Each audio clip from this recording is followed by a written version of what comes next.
Welcome everyone to another episode of Dynamics Corner. I'm your Okay-ist co-host, Kris. And this is Brad. This episode was recorded on November 15th, 2024. Chris. Welcome to the world's Okay-ist episode of the podcast. And I'm okay with that. And I'm okay with that too. And who else is also okay with it is the amazing guest that we had the opportunity to speak with today, Mr. Shawn Dorward.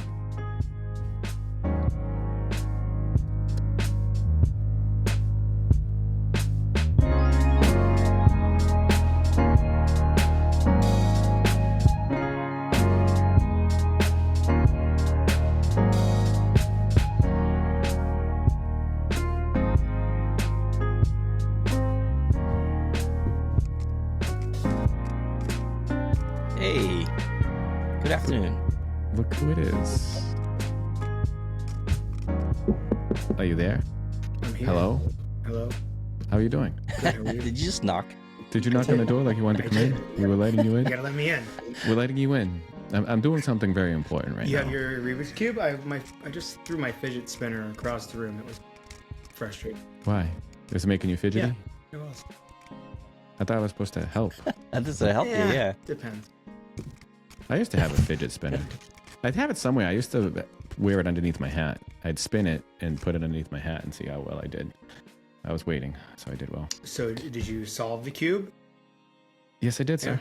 That's impressive. Very nice. It's a little fun. I take one with me everywhere. Let's add some applause right there. It's well deserved. Cue the applause. Oh, I guess we're not going with special effects. I forgot where that media bar is. We had it, but Yeah, it's gone. post-edit. Post-edit. Is that Yes. We have a media soundboard that I used to mess with at the beginning, but now it's gone. Right. Well, it's not gone. I just don't use it anymore. The toy's worn off. How are you doing? I'm doing great. Better than I deserve. How about you? I'm doing well. I like that. Better than I deserve as well. You know, every time I talk with you, you're one of those, like, I don't know what you're going to say, and I don't mean that in a bad way because you just always crack me up. So it's like you start saying something like, my favorite is, come on, give me more. You know, when you say something like that. But before we get into the conversation, would you mind telling everyone who's listening a little bit about yourself? Yeah, of course. First, thank you, Chris. Thank you, Brad, for having me here. I'm a fan of the podcast, so the invite was extra special to me. Thanks for having me. My name is Shawn Dorward. I'm a longtime contributor in the dynamic space, vice president at SA Global, which is a Microsoft partner, and just somebody who likes to have a good time and share what I've learned about the space. I'm recently really excited about Copilot, but that's maybe something we can get into a little later. I have been in the space for 25 plus years and literally love every minute of it. And that's probably what keeps me motivated the most is I love who is in our space, the people, the end users. I love working with Microsoft and the technology. And that's a little bit about me. I'm in South Carolina. I live in South Carolina. And I like to fish. What else? Take a long walks on the beach. No, hold hands in the mountains. I don't like to do that. You like to fish like lake or Lake. I live saltwater? Okay. I spend a lot of time on the lake, whether that's cruising around on the pontoon or fishing or water sporting with my family. But fishing is something that I thoroughly enjoy. Don't get to do near as much of it as I would like to, but that's just the reality. Small bass or Largemouth bass. We got stripers on this lake that I live on, so they can get pretty big. But generally those are for other people far better than I am. I'm catching largemouth bass. So. Can you take us out on the boat? Yeah, come on, let's go. The pontoon. That's like a See, party the boat. pontoon is the way to go because I see Yeah. these boats even out in the ocean or wherever, and unless you have a huge yacht, I think a pontoon boat would be great because it's flat and it's larger. So you could put a table, you could have more people, and you don't have to like go around the curves and the seats and go around. It's just like, and you just coast. For us old guys. Yeah, you can do all the stuff. You can do all the stuff. You can tube on it. You can wakeboard off of it. You can fish. You can just relax. I would work off of it. I'd set up a nice little desk. During the summer, there are many Fridays where I am taking calls while my wife is cruising us over to get lunch or something like that. Yeah. Wow. That's Takes awesome. the boat to lunch. I say I'm coming to South Carolina. Are fantastic. Yeah. And I would like to say again, congratulations for your 2024 BC All-Star Award at Summit. Didn't have the opportunity to speak with you since then, but congratulations, well deserved. You're now, I think, an all-star in every category, correct? Well, thanks, Brad. Not every, just two, but two is pretty remarkable. Congrats to you as well. We're in the same class, 2024, along with David Laster. Great company, that's for certain. So pretty excited about that. Very proud of it, and I appreciate you mentioning it. Oh, excellent.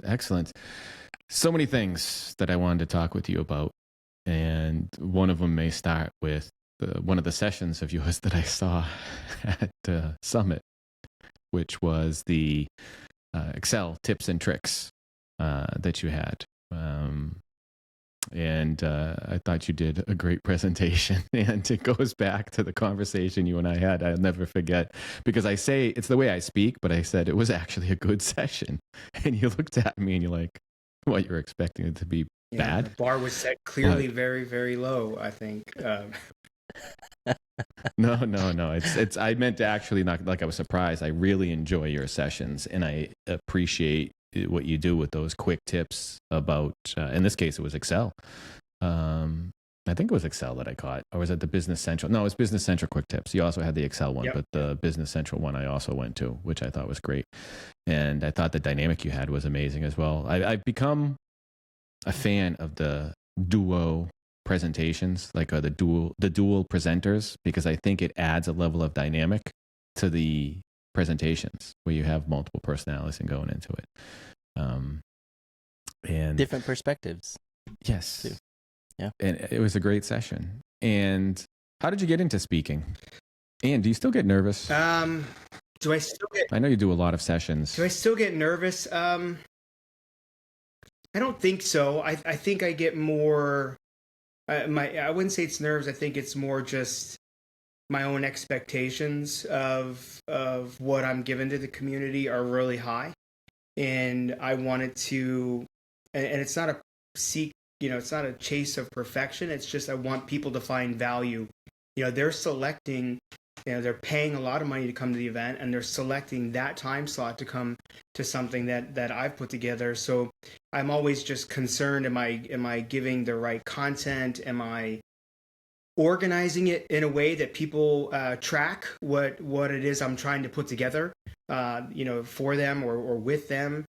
So not nervous. No, I have a fantastic time presenting. That's why I keep doing it. That's why I do so many, because it's a professional satisfaction for me. I really enjoy it. I get a lot out of it.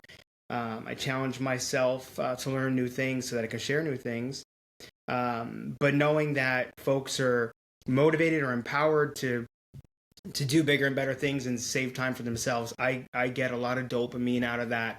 And it's a bit personal or selfish in a way, but it's a complimentary selfish, because I know folks are seemingly enjoying it. And the afterwards, the whole presentation afterwards, I always feel like, I put a lot of heart and time into it. I usually feel really good about it. How I got started, I don't remember specifically, but I remember going to a GPUG up in Seattle, very small compared to what things are today for the UGs. And I saw a couple sessions. John Lowther, I don't know if you fellas know that name, but John Lowther was a SQL expert in the space on the GP side, and he was very charismatic, and I learned a ton from him. And I always felt like I was leaving there kind of motivated to go learn more.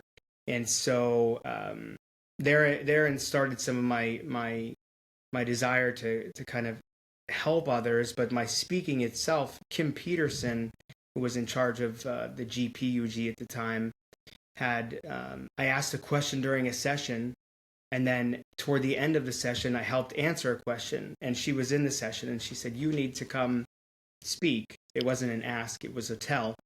And I was very nervous then. What do they call it?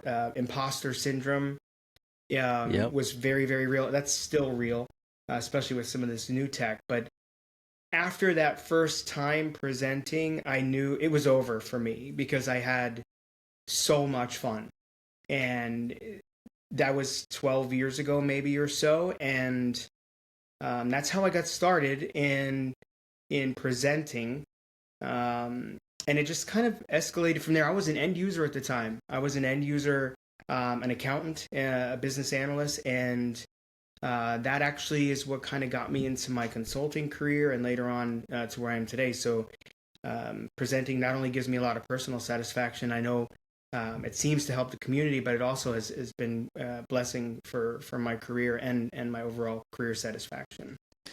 Is that 2012? You were in Seattle? Because I remember they had Navug up here. We had the same similar path then, Shawn, because I was also an end user and I had answered a few questions during or after a session. And I think it was Dave Weiser had come up to me and said, "You should speak." I was like, "Oh, I'll give it a shot." And then ever since then, I enjoyed it. And like you said, it's an imposter syndrome. It's like, man, what am I doing here? There's much better, smarter people teaching this thing. So yeah, that's awesome. It was 2012. I think you're right. It was 2012. And it was my first one. I think there was like a Vegas one right before then. And then after maybe Tampa and then Reno, some order like that. But yeah, that was 2012. Yeah. Wow. That imposter syndrome is real in a sense. And I also appreciate what you're saying about wanting to get the quality or feel like you're presenting the quality for the users. It is rewarding to present, I find. It is. And like you, I feel the same. I spend a lot of time putting the content together because I know and feel the same, that people are taking their time to watch something that you present. And also for a lot of these conferences, they're sacrificing a lot, sometimes monetarily, time-wise, taking some time away from family or whatever. So to be able to have a little fun, I try to have a little fun while presenting some information that they hopefully can gain something from. You do a great job with these quick tip sessions, which I will always like, and I'll probably start stealing. I've always wanted to do some. I've done a couple online, like 30 tips in 30 minutes, but now I saw how great you did. I'm just going to be Shawn Jr. There you go. Just call me SJ. SJ. What tips do you have for someone that may be looking to get into speaking? Well, I think it's real important to, whatever you're talking about, whether that's, we talk about dynamics a lot, but whatever you're talking about, it should be something that's natural and that you're passionate about and that you can be yourself. When you're trying to be someone different or, prim and proper or buttoned up, and that's not you. If that's you, that's great. But when you try to be somebody else, it's not the same, and it doesn't land to the audience the way that you hope it would, because they're there for the content, but in maybe a weird, bigger way, they're there for you. Like you are their style. Like attendees tend to gravitate toward individuals and their style. So that's my biggest tip, is to make sure that no matter what you speak about, that you're able to have fun, be it's something you're passionate about, and that you can be yourself. That's a great tip. That is a great tip. And also you can be comfortable with yourself, because if you're trying to be something else, you get a little more nervous. Yeah.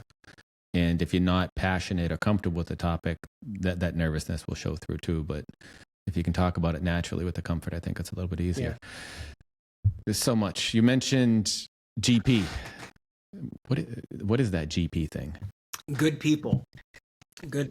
Oh, there's a good people out there. That's great. That's a good way to put it. So you started working with GP, Great Plains, back in the day, 25 years. So I think that was back when it was Great Plains, prior to even the Microsoft acquisition. It was.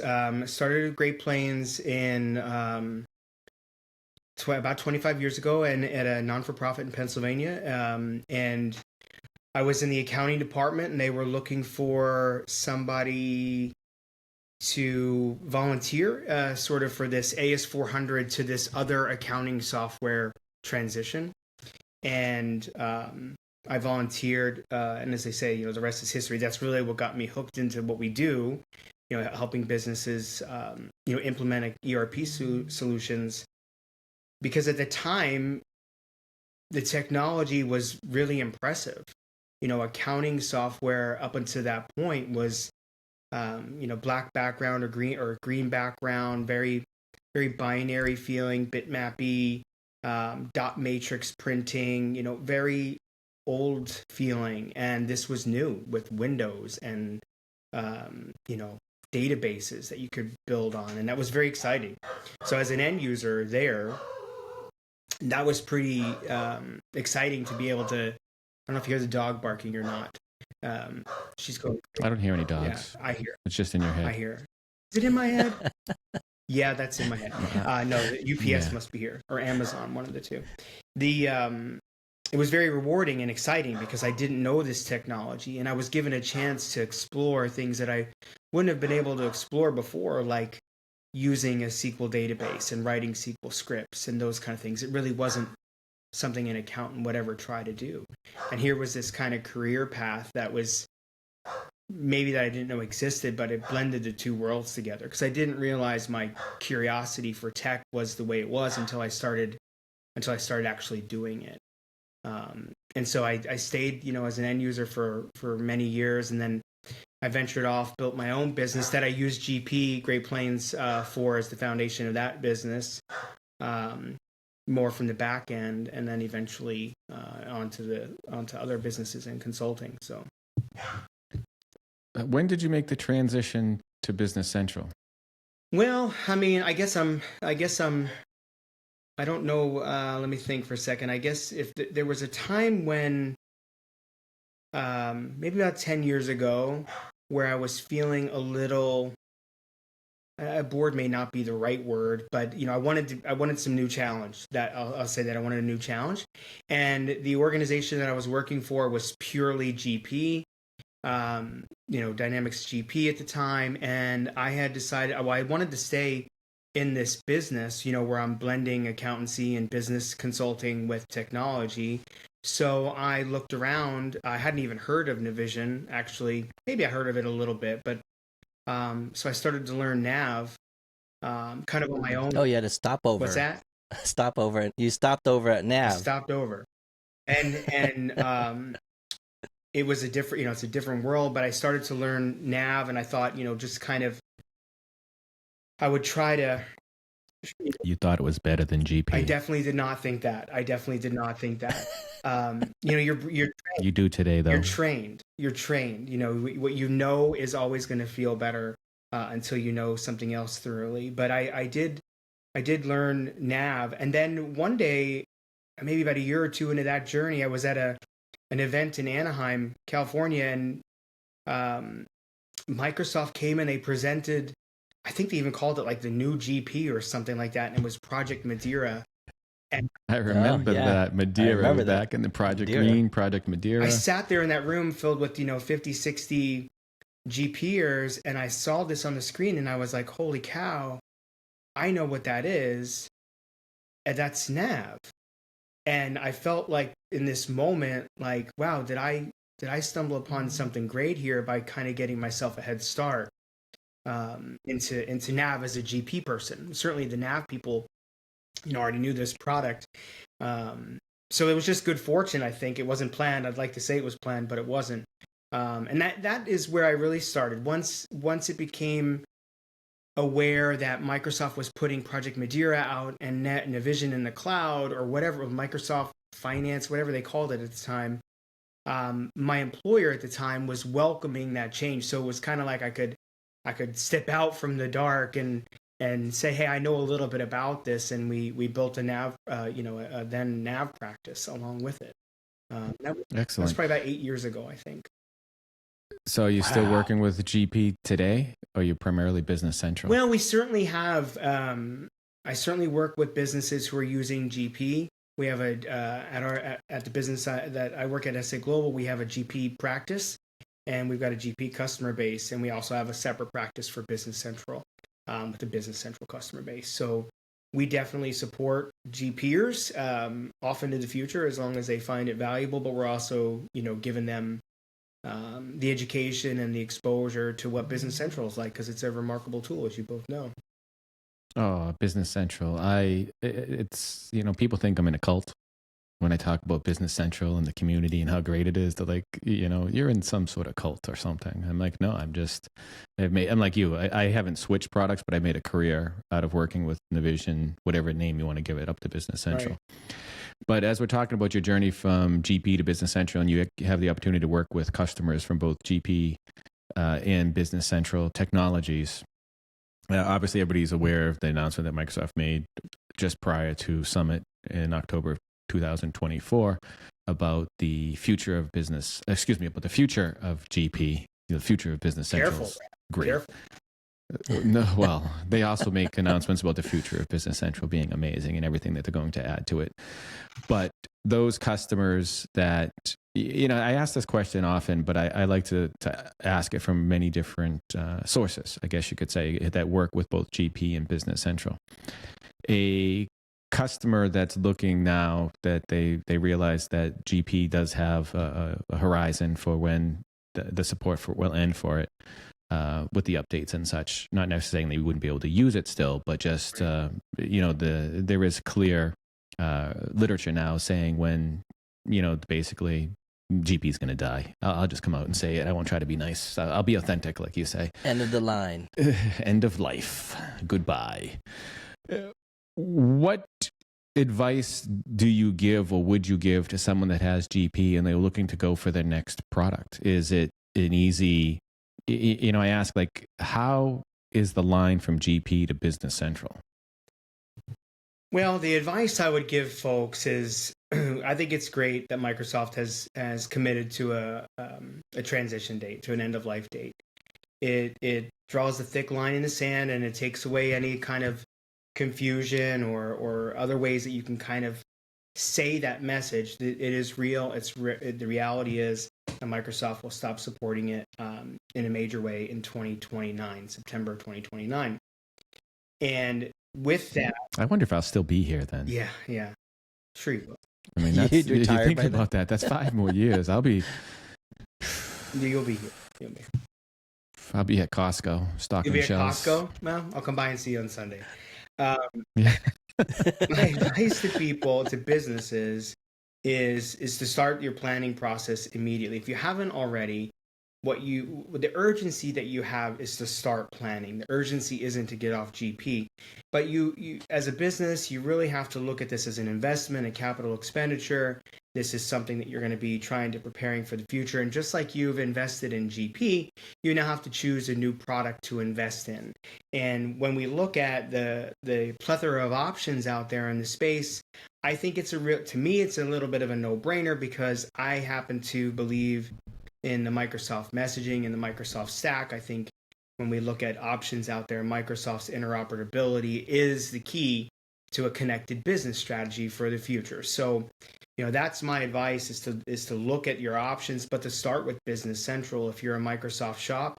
And I think there's definitely good reasons for being one. Business Central is a very mature, very robust accounting software, ERP software, with all the hooks into the entire Microsoft stack. So you're in a way following a future-proof plan. And I think that that's what organizations really need to do.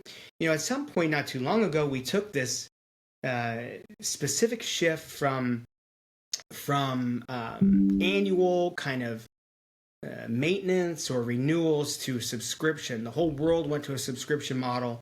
Not that we're obligated to do so, we just seemingly elect to do so. And then businesses have built their revenue streams around it, and even valuations are driven based upon how much of that monthly RMR you have.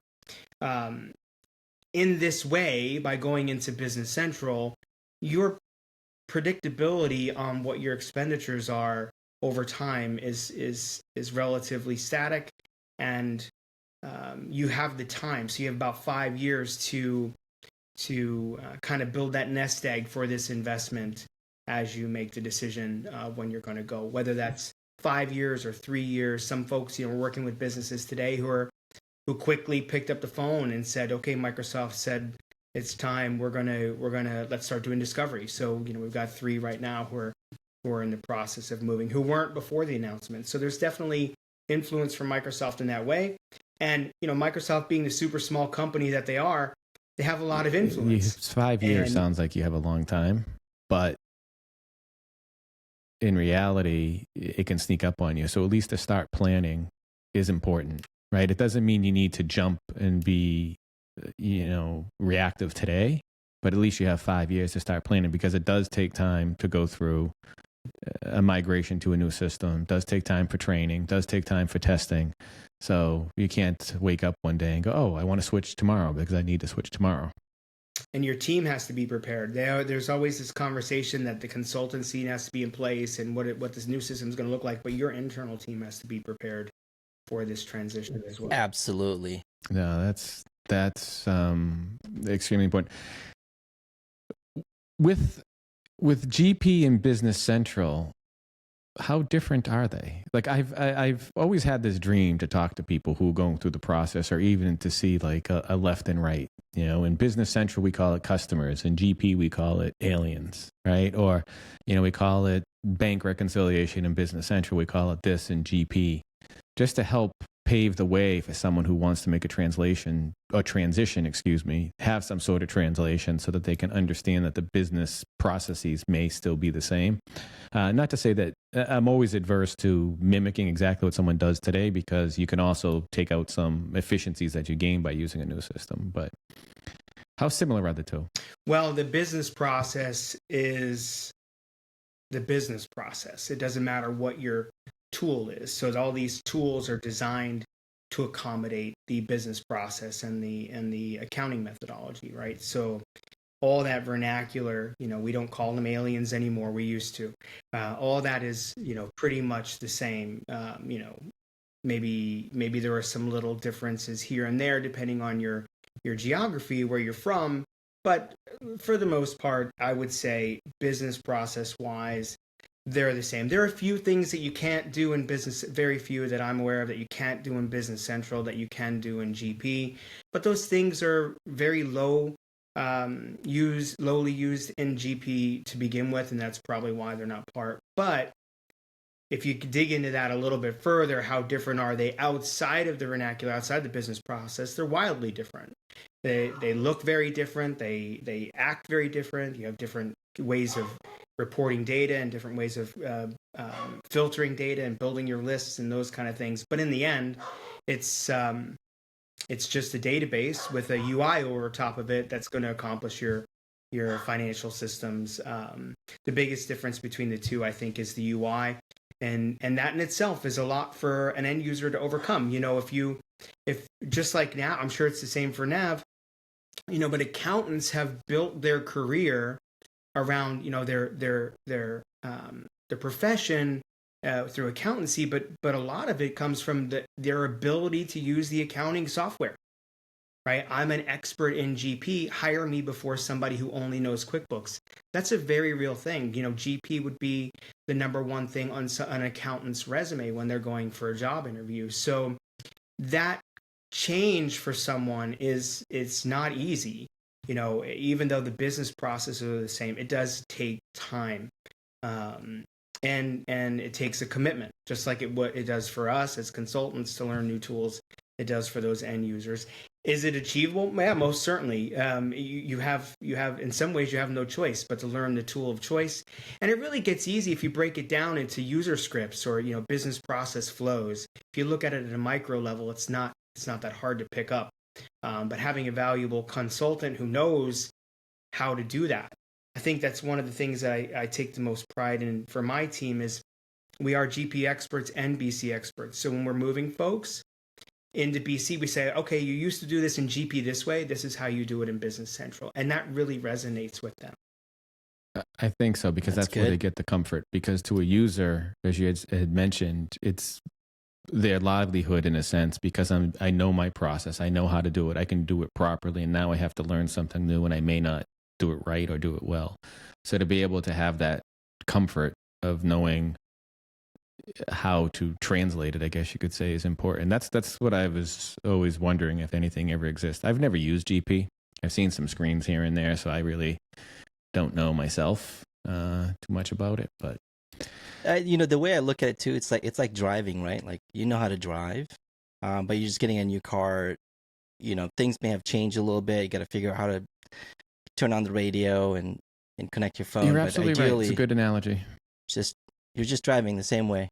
It is. It's funny how that works too, because I remember when individuals, they made the shift from the Vision, which was the classic client, over to the role-tailored client. You can even just say Microsoft Dynamics Nav. It was one of those things, like, all new customers loved it. They're like, this interface is great. It's like Office. And then all of the Navision, the Navision customers, I sound like everybody else. The Navision customers, they all hated it. They're like, oh, I'm so used to this, I'm so used to that. But it was the same product, right? With more features and functionality. Yeah. So it goes to show that the challenge of the new interface. Look, Kris has a dog now too. Everybody's with their dogs over here. Yeah, he always shows up from time to time. So I had to mute myself because he would, shake and.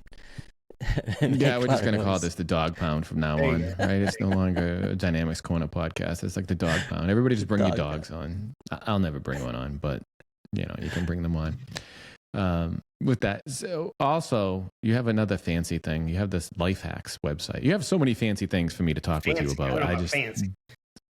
You are fancy. Now you're a fancy man with a pontoon boat. You really should have a celebration in South Carolina where we can all go out on your boat. Let's go. By the way, plan something, or we need to have an event in that area where we're all in that area. I'd go fishing. Let's go. I would love to go fishing. So awesome. Let's go. Do you cook? Do you catch and release, or do you eat? I'm catch and release. There's a lot of boats on the lake, and I just don't trust the mercury content or the oil, in the water. I'm a little apprehensive there, but catch and release, and we have a blast. Yeah, we have a blast. Well, that's good. Well, we have to. Is anything going on in South Carolina? I mean, next to never, but we could make an excuse. Charlotte's not too far away. See, we were just all up in Charlotte. Had I known then what I know now. Yeah, I don't know if October's a great time. We want to do, maybe a little more late May. Memorial Day is a great time. Early June. Springtime. Yeah. See, they need to do what's in May? Dynamics Con. Dynamics Con needs to go to South Carolina. Yeah. In May. We'll talk. That way we can just make a pit stop at Shawn's house. There we go.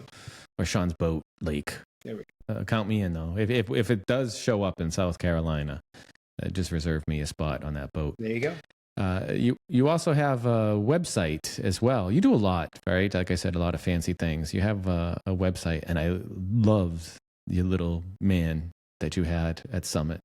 Oh, the world's Okay-ist Shawn. Yeah, the world's Okay-ist Shawn. Yes.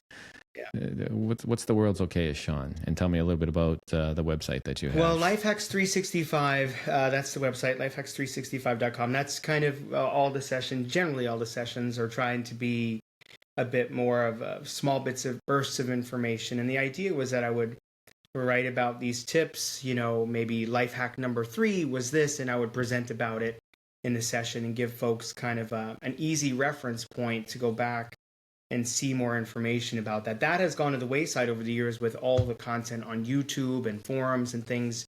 But there's still plenty out there of my writings on some old GP stuff and some Business Central stuff. I remember writing my first Business Central blog in the middle of a Business Central boot camp. I wrote that blog because I was like, I can't believe all this learning I've done about Nav, which told me that there was a limited number. It said you're only allowed to have 8 dimensions is what I was learning. But then in this boot camp, I learned that the dimensions are unlimited. So I wrote about that. And it's still. You should have been paying attention to the boot camp. Yeah, I should have been. Just to let you know. I should have been. I was. Well, you got to jot it down. I was paying so much attention, I actually went to it twice. It was very good. But it is my most read Business Central blog about dimensions, because it's a misunderstanding that there's a limit to how many. But I generally use the Lifehacks site now for promoting where I'm going to be speaking, because that's where a lot of the content's coming from, and sharing videos as well. And there's a little carved out little section that is called, it's under the Copilot section there, called the world's Okay-ist Shawn. And the world's Okay-ist Shawn is basically my self-deprecating way of describing this journey that I'm on. I love the character. Copilot.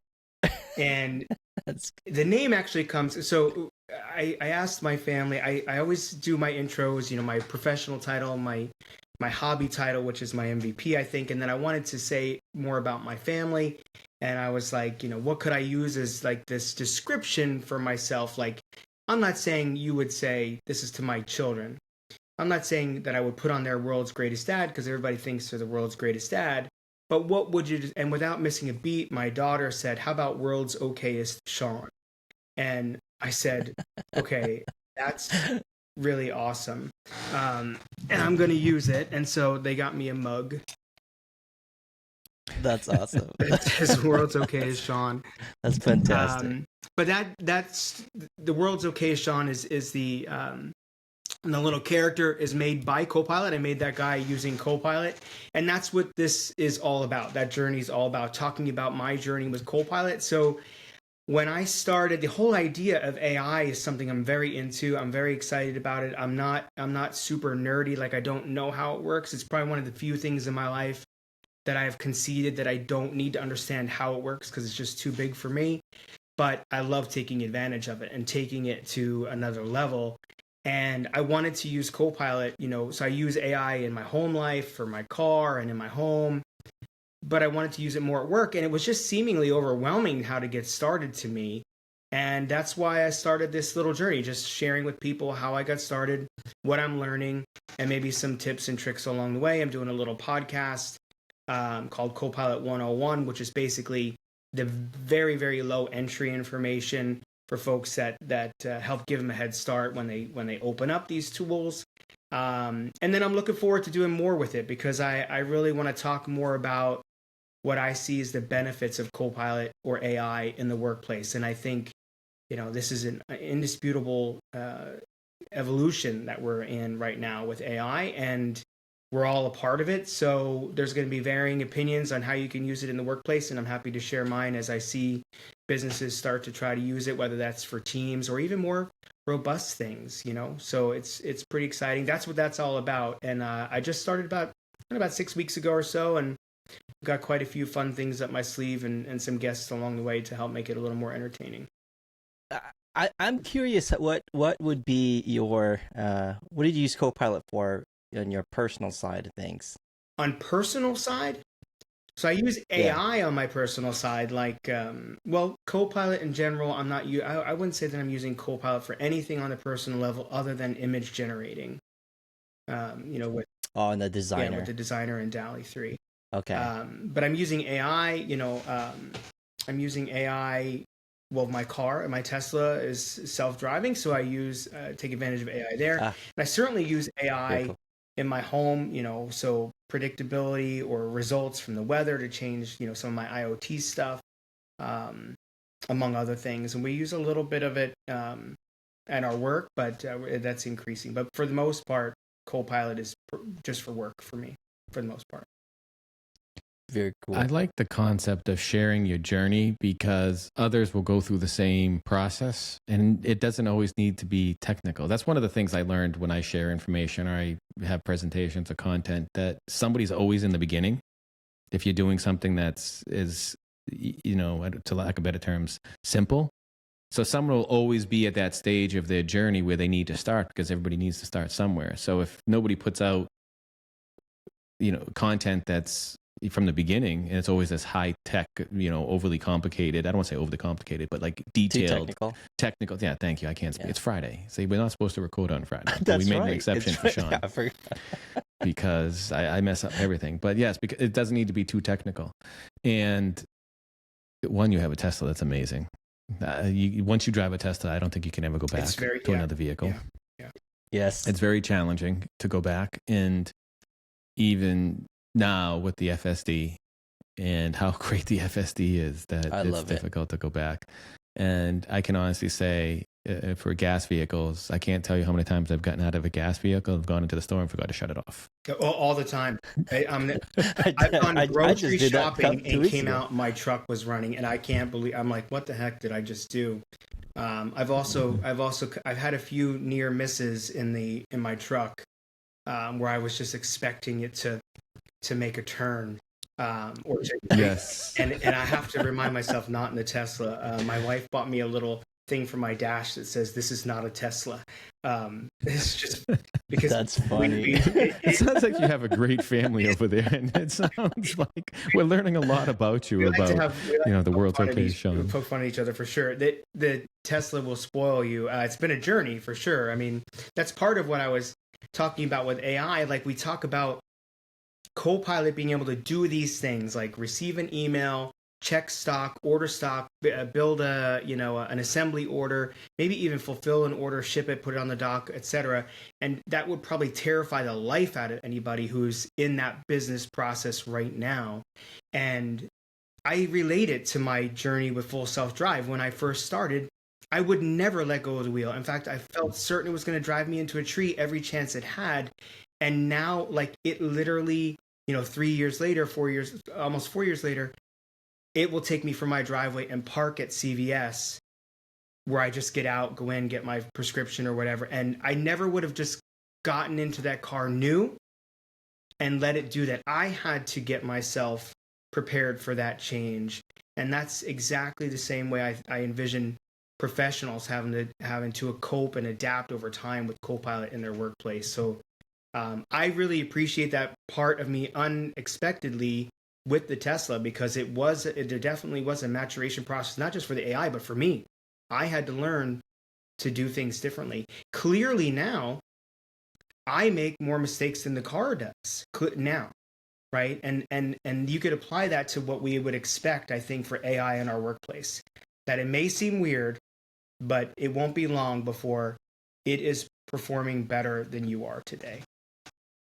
I like I the way agree you with put you, that and I can't wait relationship. till the world of robotaxi and all full self-driving vehicles, because I trust the Teslas more than I trust people driving. For sure. With the Tesla, with the FSD, and not to turn this into a Tesla conversation, but I agree with you. When I first started with it, I would hold on to that steering wheel. My feet would be on the gas or the brake just in case, like constantly. Like, I'd get cramps from it. Now I'm so relaxed. I look forward to maybe having like a 5-hour drive so that I can relax. Yeah, exactly. We just had talking about Copilot. We just had Tesla. Brad and I were there, and we somebody had turned on the summon, and seeing that in person was mind-boggling. And now I have summon as well, but I'm too afraid to even try it. But seeing someone else do it in front of us, it was the wildest thing to see. There's nothing like peer pressure when you have a nice Tesla in a parking lot and you're at the other side of the parking lot where you could see it, the full visibility of the vehicle the entire time, like it was supposed to be. So this wasn't one of those like, oh, we're going to go down the street. It was just at the end of the parking lot. Like, it was one of those paid parking lots. And we just, gave the individual a lot of peer pressure, saying, try it, turn it on, try it. And let me tell you, that was the craziest thing to see, is that car back out and pull up to the individual, even Flashers. to the point where it pulled over to the side of the central way of the parking area, put on the hazards, opened the door, and he got in and left. That's amazing. And there was a vehicle behind the vehicle as well. And that's why he pulled over. I don't even know, but it was amazing to see. So I agree with you. I think, it takes time. AI should just be embraced as any other tool to help somebody complete their job. And as you had stated, I think it will just be able to do more and more. And that's where I like what Microsoft's doing, like the specific agents for Business Central. Now they talk about all these agents that are coming out, and having an agent for each function, I think, is a great idea. And then you have somebody just manage the agents. Instead of trying to have an AI device that's all encompassing. It's fantastic. So what a great time to be alive, right? During all this change, to be able to see it it's remarkable. It really is.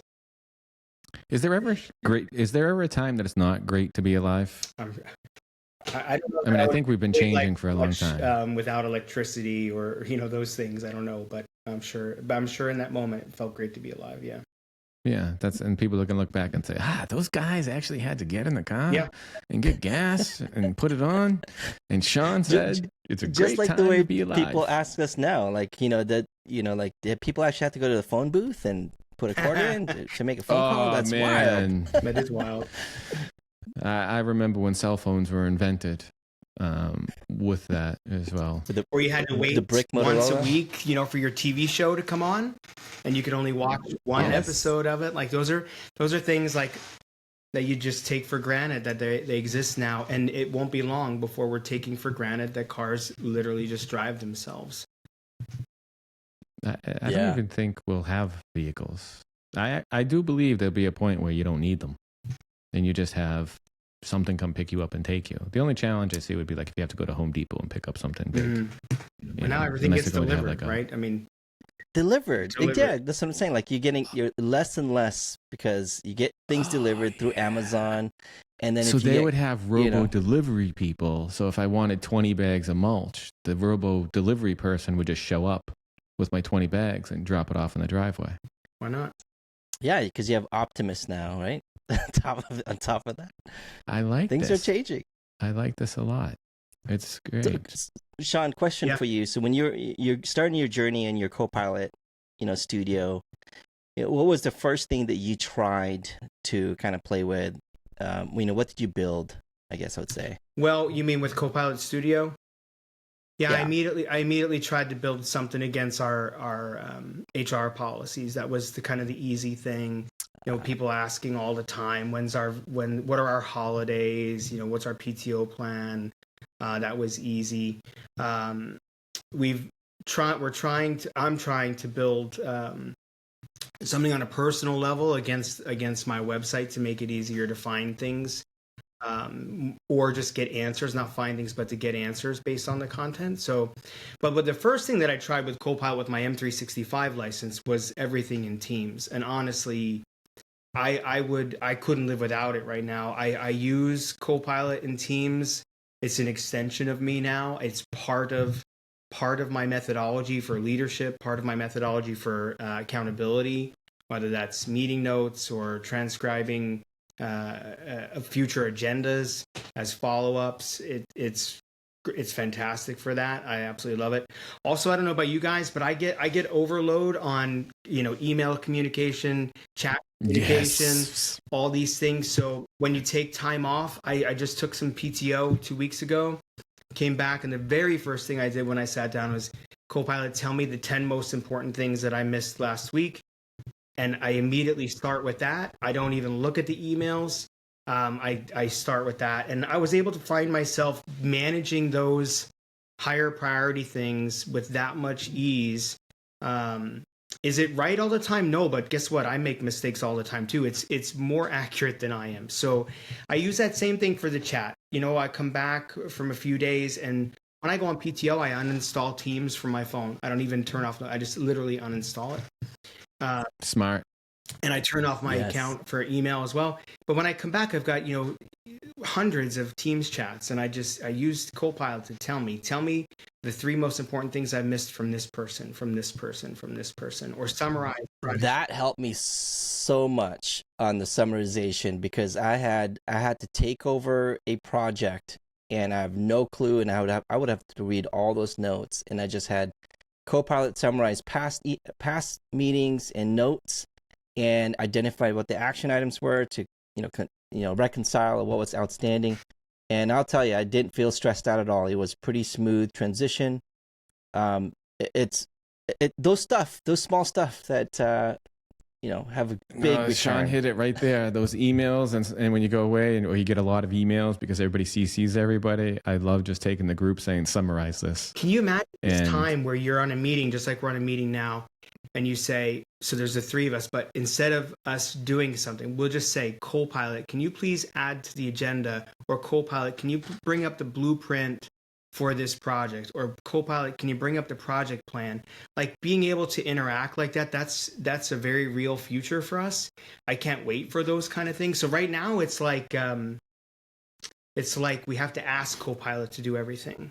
Like my CEO said to me one day, it's like you have to rub the genie out of the bottle for Copilot. I thought you were doing a Borat on me for a second. I had to rehear that. But you know, we want it to be more proactive, and I can't wait for those kind of things. These agents are you know, the first step in that journey, which is crazy. And that's why I started this World's Okay-ist Shawn journey, because I really don't want to fall behind. Anybody hearing this, you know, I encourage you not to fall behind. This is the future, and that you can't argue that, I don't think. And if you have time left in your career, this is going to help you in more ways than you can possibly imagine. And you will pick up your task, I believe, and not too far down the road, you will start your tasks from the end result of some agent rather than the initiation of somebody emailing you or something like that. You will start out at the end of an agent's responsibility,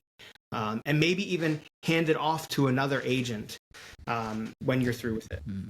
That's where I see this, and it goes with what you said. It's like I see it. You come in the morning, you know, come into the office or even come home, and Copilot will tell you what you need to do or what had happened. You know, you come home and, oh, you should check this. So you should, you know, it's just going to tell you what you need to do. Or work, it will come in and give you a summary of, oh, there's an issue with this, or make sure you call this person back.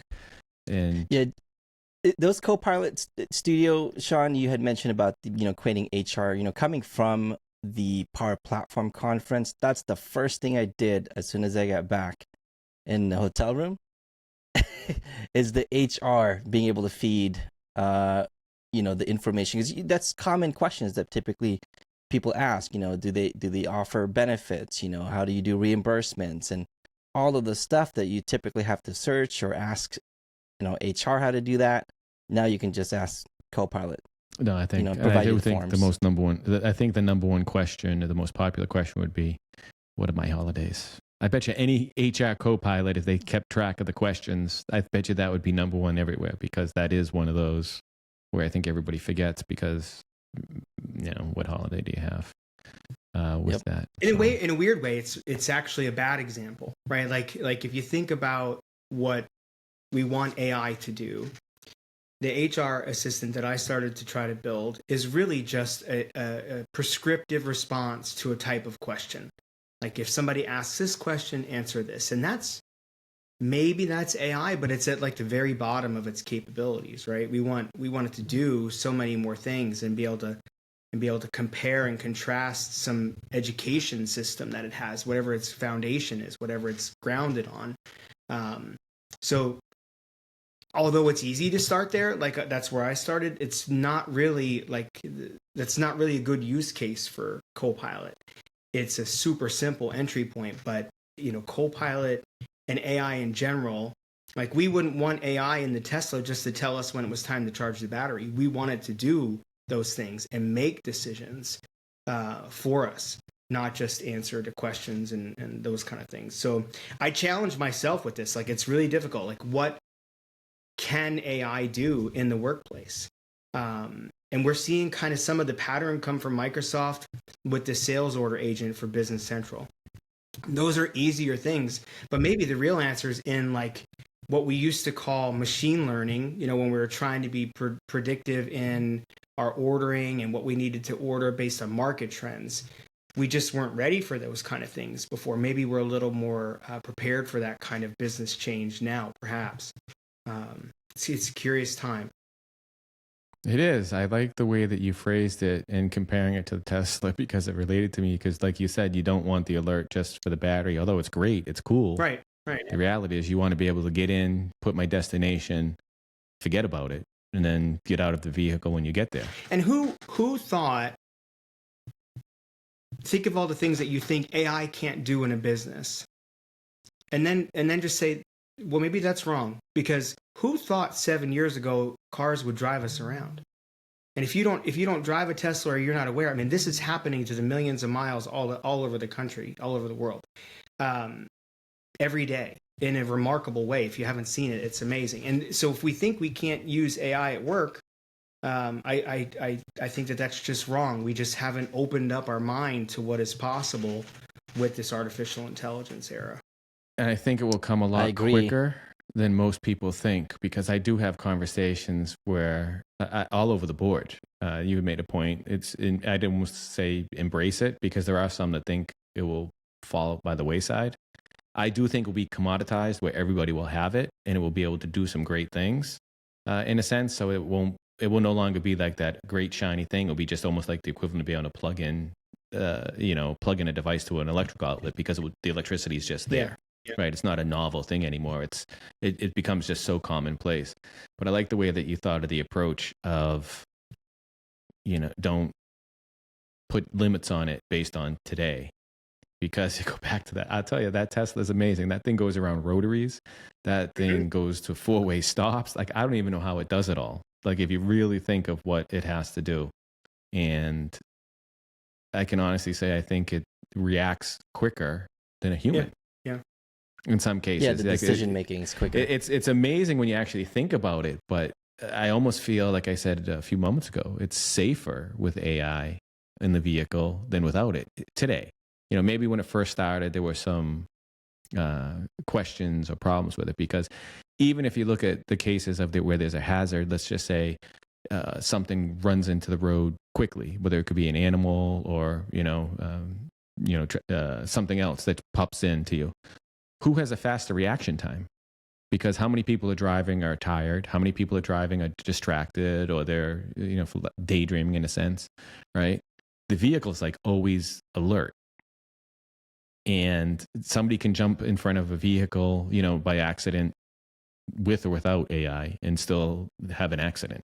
It's not the AI that's fault. I think the AI is a little more reactive. I don't know, but I agree with you. I think in the workplace, we're just starting.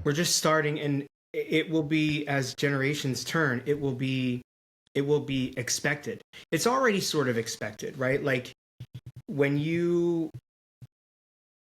if you write something and you say, "Oh, I use ChatGPT to start," nobody goes, "What's that?" It's already expected to be part of that, writings. People are already thinking that. And the generational folks, the younger folks who are coming in here, for example, my granddaughter's 5. By the time she drives, she won't know a world where cars don't drive themselves. And that's not very far away. And the workplace is no different. So when you have new folks coming in and they say, "Wait a minute, you have to manually reconcile your AP to your general ledger account. It doesn't just do it." What do you mean, just do it? Well, it can just do it, because if you can do it, so can AI.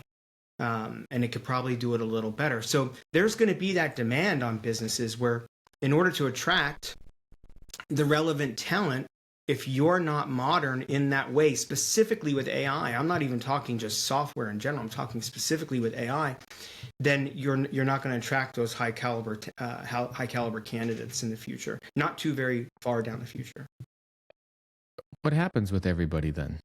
We just do more valuable things, right? So we were able to do more, quantity wise, and more valuable things. I can't do more valuable things when I'm having to read through and parse through 150 emails, right? So the idea is that if you ever hear people say lowering the floor, I think that that's what they're meaning, is that those things are important, but they're not near as important. They're not revenue generating, perhaps, or they're not strategic, or whatever they are. So we could do more of that, and also I think we could do different things. So there are things that businesses don't do today because they don't have the investment infrastructure or the bandwidth to insert humans into the process to develop that. Because remember, I think at least initially, AI is going to be the continuation or the improvement of something. I can't imagine AI is going to just build a business from scratch. Maybe, down the road. But initially, that's going to be humans doing that, where then we incorporate AI into it. So that's what I envision people doing. You may not have the need anymore. This is probably unpopular opinion, or maybe it just doesn't feel comfortable to say, but you may not have the need anymore for maybe an intern to do certain things for you, or a junior associate to do certain things, because your AI will do it. Now, the good news is that's bad news for those junior associates. But I believe the good news is that those junior associates can now already go into a much more skill-driven profession where they don't need to understand those lower things, because that floor is lowered and AI is getting them up there. So now they can just process the queue. They don't have to understand and how to manifest it or organize the data in the queue. They can just process the queue. So it's a great point. A lot of the businesses should maybe look at AI to remove tedious and maintenance work, and so that it allows you to focus more of the strategic, where your company's going. So it allows you to think more outside the box, where in many businesses, they kind of, still get into the weeds of, manual work, when you can replace some of those things with Copilot. You just shattered my retirement gig of stocking shelves at Costco with this whole AI speech, because by the time I get there, the shelves will be stocking themselves. They will I think. Yeah, they will be. Unfortunately. I know. Yeah. That means you could go fishing. On More Shawn's fishing. boat. Yeah, let's go. So also there's this what businesses are not benefiting from. So you have people in sales and account managers, and then you have other folks doing finance and what have you. But you've got a list of 500 customers, but you're only talking to 100 of them, right? Because you don't have the hands to talk to it, or the system. You don't have the system that says, hey, you haven't talked to Shawn's Landscaping in 3 months. They're a valuable client. Why haven't you talked to them to see if you need to replenish any goods? Nobody's doing that work. And then if you really look at AI and you pull out those what we should be doing things, well, then who's going to do those? Well, that's where the folks who were doing those other tasks now get inserted into the process, and their stake in the business has more value, because it's generating revenue or increasing customer service, which in turn is going to increase. You can even expand beyond that too, because like if it knows that you haven't reached out to the customer, it could automatically create an email and send an email and set up. I see that customer relationship management is a big need now in this world, so that the customers know, they know who you are, and they know what they could be doing. Even if you look at take it from selfishly from the Business Central point of view, with the application changes and the advancements that are made in the application, just to reach out to the customers and let them know about some of the new functionality. You can auto-generate some of that stuff. Well, and if you, as well, based up. Sorry. It's no. Go ahead. I forget. I had to do that. It's Friday. I forget what I was going to say. I don't want to say. Based on the customer's implementation. So you can have AI understand and know about each of the implementations that you may have, right? And be able to reach out accordingly. Yeah, you could probably use AI to configure a system, tell it the requirements, and it will know you want these dimensions, these configurations, your industry is this, you want these setups, you want these posting groups. There's no reason you couldn't do that. What I was going to say, I forgot for a second, but I remembered as you continued on, is this lowering of the floor theory and getting more people into the mindset of revenue impacting and strategic impact is going to make businesses far more competitive. So my landscaping company is going to be far more competitive against yours. And for both rising to the top using AI to build our businesses that way, we have to protect the customers. So customer service becomes paramount. Now, not that it isn't today, but it's going to be even more so, because AI is going to really bring all of those problems out of the mix. And really, it's going to be what the customer's interpretation of our service is. So there's a lot of value people will be able to bring outside of what they do, as long as you want to change as long as you welcome the change in mindset and the change in your responsibilities. Will people lose jobs? I think for sure that people will lose jobs, but there will be other jobs that will come of it. It'll create new industries. Well, that's been around since, if we went back to the horse and buggy when the vehicle was created, everyone's worried about the horse and buggy guys. But as Kris, you just stated, other positions opened up. But you hit something that I have had conversations, and I said before, the most valuable thing that's going to come from this is relationships.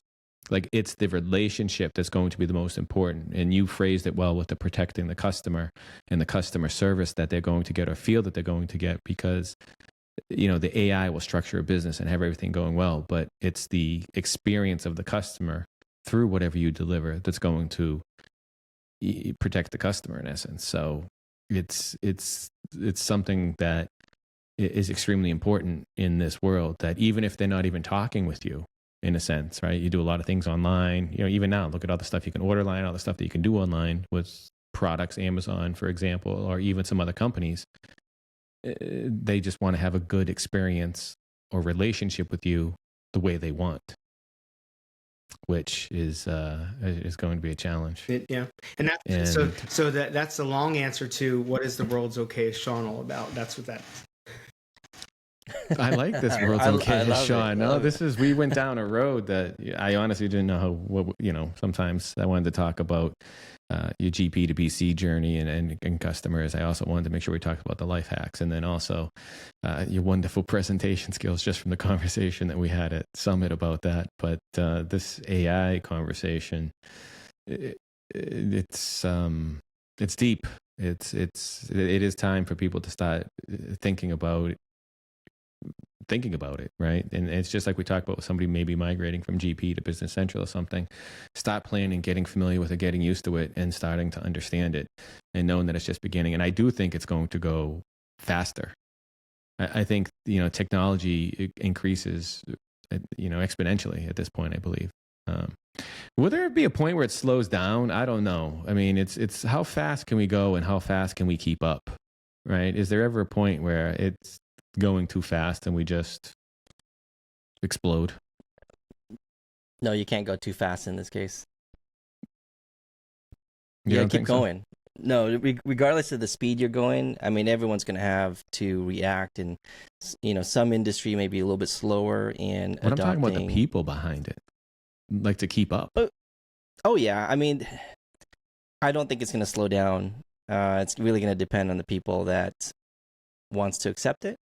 I mean, even building copilots right now, as an example, on the partner space, you can have a discovery spit out, or they answer the discovery, they send it back to you, have Copilot read it and summarize it and tell me what are the things that we need to do to set up Business Central to accommodate the requirements. I do dream of the day. Another thing you mentioned, Shawn, I don't know if you remember back in the vision early on, they had you started up and said, what type of company are you? Like manufacturing or finance. They had like a little string menu box up there where you picked a couple choices and then it did something. I do think it's going to be eventually, tell me a little bit about your business, and it will set up Business Central for you. I don't disagree. I think mostly, right? Everything, I'll say mostly for everything, because most people, well, I can't do that because what about this? But if it's just like using ChatGPT, is what you mentioned, to start writing something, if ChatGPT gives you a good idea and a good foundation and then you expand upon it, it saves you a lot of time. It doesn't mean it was 80%. Wrong. But I really think with Business Central, look at what they added with the number series, auto-creating the number series with Copilot in this last release. And, Dimitri did a great job with that. But I see that going so much further, like with like posting groups and chart of accounts and everything else, to just do a basic foundational setup, because there are a lot of setup options in there. So I think if you tell someone a little bit about a company, of what you're doing and what you need, it will be able to go through all those setup screens, which to this day I still say I wish was on one screen. But if you can get there 80% of it, and then the rest is 20% you can focus on, I would love that. Yeah, and think of it like it's artificial intelligence. So it's not necessarily if this then that or development. So if we can do it, if it's really AI, if we can do it, then the AI should be able to do it. I'm waiting for the day where I can just have a conversation with AI. So do you not? So right now,